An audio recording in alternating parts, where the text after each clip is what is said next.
Hi, I'm Dave Turner of Turner Barratt Corporate Finance, and this is one of a series of videos that I am making on how to buy a business. In this video, we are considering how to find a business for sale.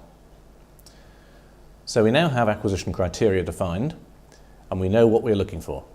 How do we find them? There are essentially two approaches to finding a suitable business.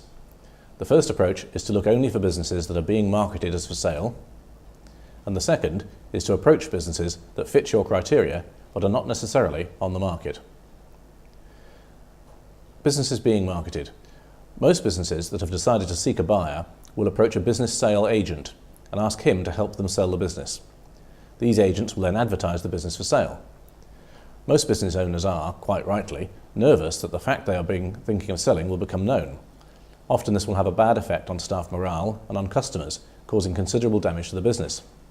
For this reason, the sale process is a little cloak and dagger. Initial advertisements for the business will contain only outline details and will be designed not to give away so much information that the actual businesses can be identified, and potential buyers who express interest will be expected to sign a confidentiality agreement before further information is given. Businesses are advertised for sale in a number of publications. Some you can buy and some need a subscription, and on a number of websites.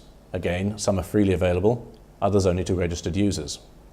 A trawl through these resources will probably be the first task in your search, and if what you're looking for is not too unusual, will very often produce some targets that you may wish to pursue.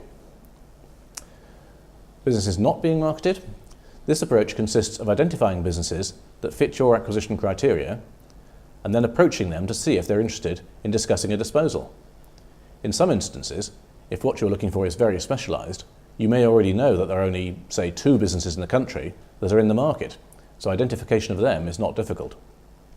More usually, though, there will be some work entailed to construct a database of those companies that match your criteria of sector, size, and geography. Once you have your database, you need to contact the companies to see if they're interested in discussing a disposal. The best approach here is to write to them. You need to get to a senior person, and in my experience, many of them will not take telephone calls from people they've not heard of. Even if they do, they will often have their PA pre-qualify the call. Can I tell him what is regarding? And you don't really want to start by telling the PA, I'm interested in buying the business. Your approach in writing depends on how many companies are on your list. The best approach is to identify by name the senior shareholder, if it's a private company, or the chairman, if it's a public company, and write to his home address. This avoids the potential difficulty that it is his secretary who opens the post. The disadvantage is that it is time-consuming and may cost to find the names and addresses. Your letter needs to sound realistic. You should stress your relevant experience and your access to funds. You may have more success here if you have an outside firm front this for you. This will demonstrate that you have already convinced a professional firm that the possibility of your being a buyer is worth their time and reputation to write on your behalf. For further information, visit our website.